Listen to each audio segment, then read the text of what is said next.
All right, so I'm going to do a couple examples for writing an equation in slope-intercept form. We need two things. We need the slope and we need the y-intercept. So when we find our slope, we're going to go rise over run. So we're going to go from one point to the next point. We're going to rise 1, run 2. So down here, I'm going to write y equals 1, and then I'm going to use that question mark backslash button to create my fraction. Then I'm going to hit the arrow button and hit X, because if you don't have X in there, it's not going to show that constant rate of change happening. Then we're going to show our y-intercept, which is right here at 6. So I'm going to say plus 6. And then I'm going to submit and submit again. All right, let's do one more.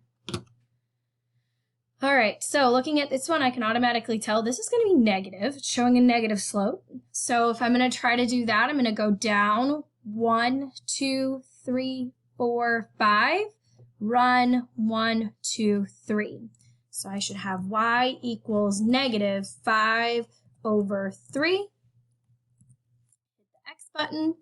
Then we need to write our y-intercept, which is right up here at 8. So I'm going to say plus 8. And submit, and submit. There are 2 problems on how to graph equations of lines. If you need other help, please email me. I'm here, I'm by my computer. I can help. Hope to see you guys soon.